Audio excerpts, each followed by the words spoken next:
की नीतियां बना रही है। और हिंदुस्तान के अंदर हिंदुस्तान का जो मजदूर वर्ग है, हिंदुस्तान का जो किसान वर्ग है, वो भी इसका डट के मुकाबला कर रहा है। पिछले कई सालों से लगातार मजदूरों के ऊपर ये सरकार उद्योगपतियों के मिलकर ऐसे कानूनों को थोपने की कोशिश कर रही है जिससे मजदूर बंधुआ हो जाए। पर शायद इन लोगों ने मजदूरों का आंदोलन का इतिहास नहीं पढ़ा है। पूरी दुनिया के अंदर मजदूरों ने जबरदस्त लड़ाई लड़ी है। पूरी दुनिया के अंदर, पूरे हिंदुस्तान के अंदर लाखों लाख मजदूरों ने शहादत दी है।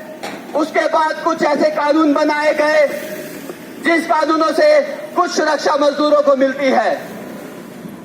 याद कीजिए, तो 18वीं शताब्दी के आखिरी के अंदर पूरी दुनिया के अंदर औद्योगिक क्रांति के बाद जब मजदूरों से इस तरह से काम लिया जाता था कि जब सुबह सूरज उगेगा और शाम को जब सूरज डूबेगा तब तक फैक्ट्रियों के अंदर उनको रखा जाता था। पूरी दुनिया के अंदर मजदूरों ने लड़ाई लड़ी और 8 घंटे का कानून बनाया ताकि इज्जत के साथ जी सके। पर हिंदुस्तान के अंदर एक ऐसी सरकार आई जब पूरी दुनिया के अंदर एक कानून बनाया गया कि 8 घंटे काम लिया जाएगा।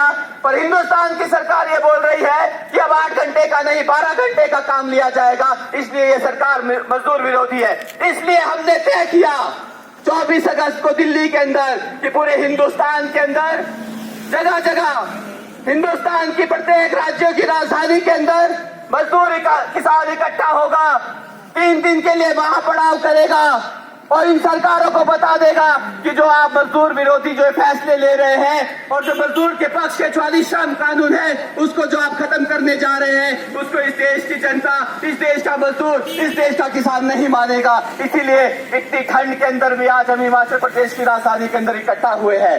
और सरकार अगर ये सोचती होगी कि इस देश का मजदूर, इस देश का किसान, इस देश का मेहनत करने वाली जनता पीछे हट जाएगी तो उन्हें गलत फहमी है। हिंदुस्तान के किसान मजदूरों ने दिखाया है, हिंदुस्तान के किसान ने दिखाया है, दिल्ली के अंदर 400 दिनों तक बैठा और इस देश की सरकार को पीछे हटना पड़ा। उसकी पीठ लगाई है हिंदुस्तान के मेहनत करने वाले लोगों ने। और आने वाले वक्त के अंदर भी ये जो दौर है, ये जो आंदोलन है, इसी तरह चलता रहेगा।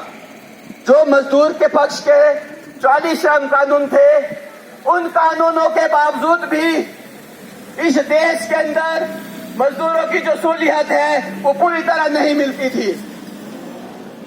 बीबीएन के अंदर, हिमाचल प्रदेश के अंदर और जगह जो पूरे हिंदुस्तान के अंदर यूनियनों को रजिस्टर करने का जो अधिकार उन 44 श्रम कानूनों के अंदर था, सालों साल लग जाते हैं यूनियनों को रजिस्ट्रेशन करवाने के लिए।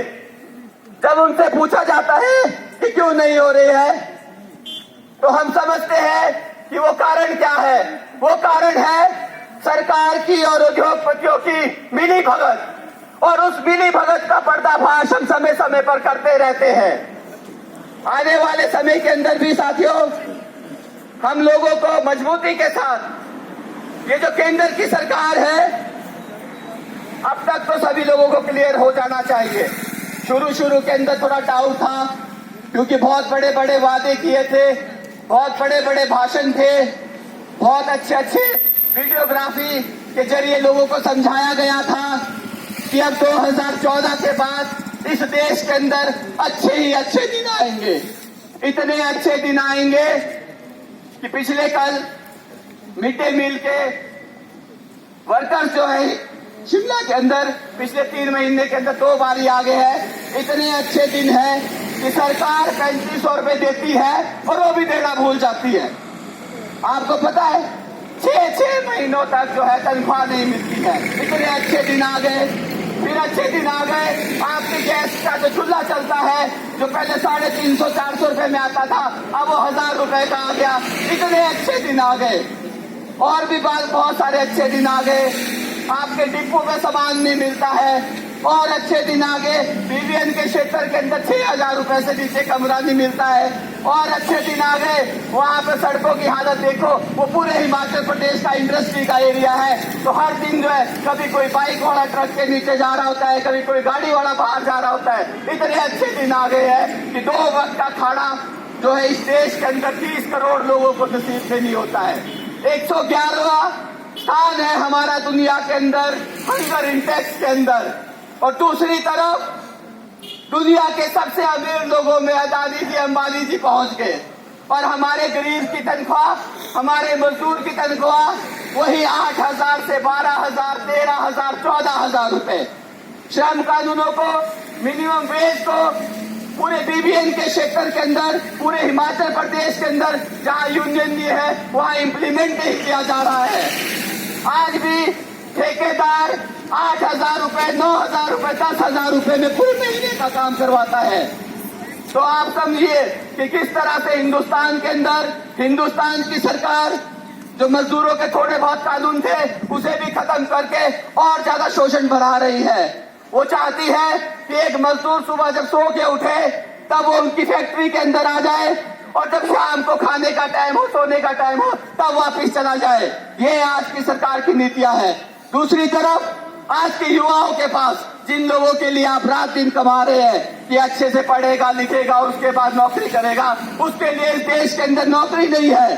सरकार के पास नीति नहीं है कि एक पढ़े लिखे लोगों के लिए नौकरी कैसे हो सकती है। जैसे डॉक्टर साहब बोल रहे थे, आउटसोर्स है, ठेका है, कहीं नहीं है तो बोलते कि 2 महीने के लिए आधा काम करते, 2 महीने के लिए भी चला जाता है युवा।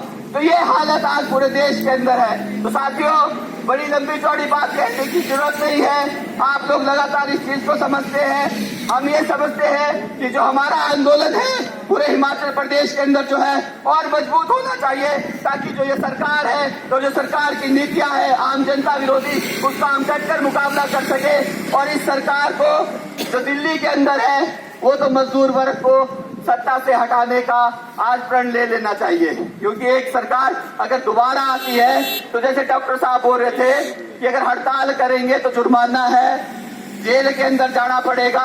मतलब अपना अधिकार मांगने के लिए आपको जेल के अंदर जाना पड़ेगा।